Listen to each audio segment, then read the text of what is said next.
Hello lawn mowing people. What I'm going to talk about today is I want to ask the question, are your customers paying you on time? Now, when I started mowing lawns many years ago, I just went out and I mowed as many lawns as I could, and I just assumed that if I went out there and I mowed lots and lots of lawns, then the money would come in automatically. And well, boy was I wrong about that. It doesn't matter how hard you work, the money is not going to come in automatically. You need a system to get paid. So what I did over the years is I tried different methods and I tried different things. There was times when I used to go and I used to knock on doors or go back and pick up money or do all sorts of these crazy things.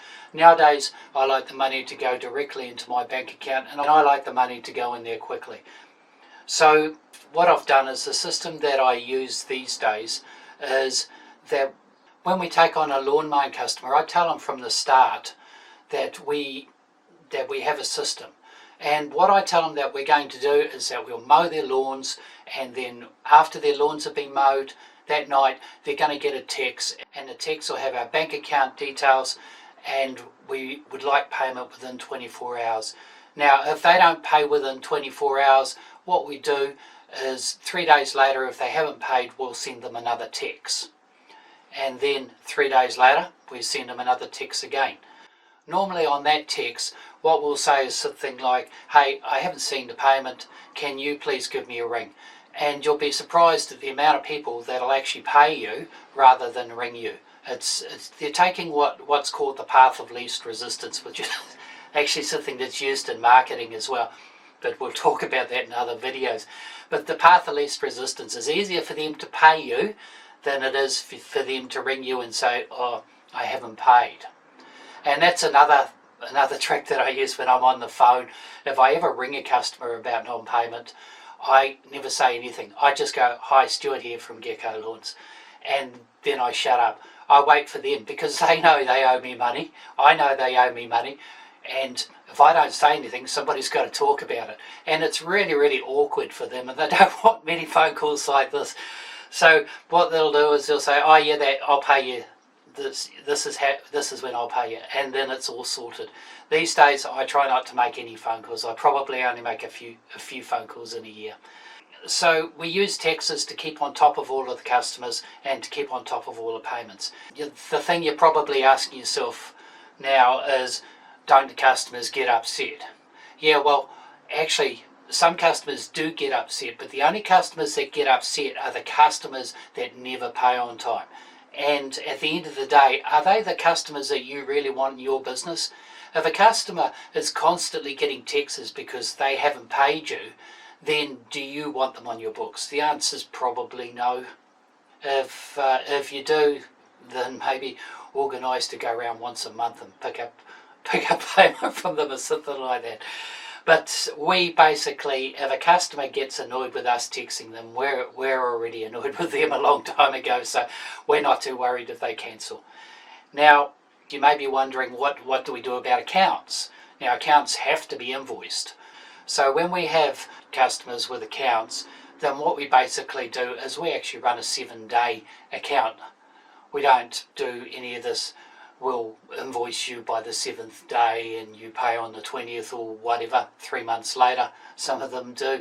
So we have large customers that have agreed to our 7-day terms, and those large customers have been people like supermarkets, like preschools, like private hospital. And you may think that these people wouldn't pay you within 7 days, but they find a way.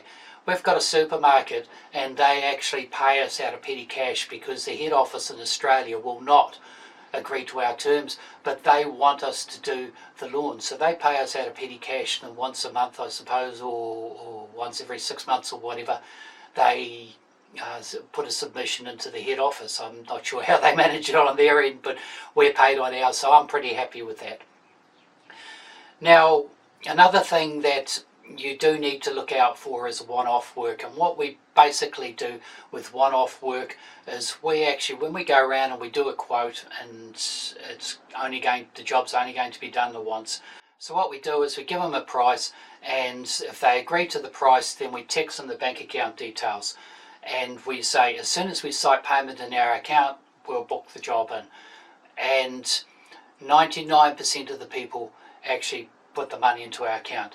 I have a theory, I don't know whether it's true or not, but I have a theory that the 1% that don't trust us to do the job are the 1% that probably wouldn't have paid us when we did the job, because they're expecting us to do what they would do.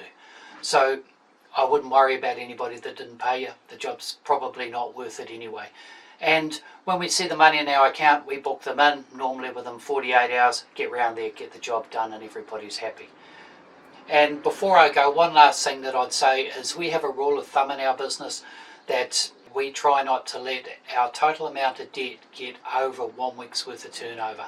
And we keep an eye on those two figures, and if it ever does get over that 1 week's worth of turnover, then it's my time to start shaking a few trees. And that's what I call debt collecting. And fortunately that hasn't happened in a long time. So this, I don't know whether this will work for everybody, but you could try it. It's certainly worth giving a go, and see if it works for you. Well, that's all I've got for you today, and thanks for coming along, and have fun out there mowing lawns, and happy lawn mowing, people.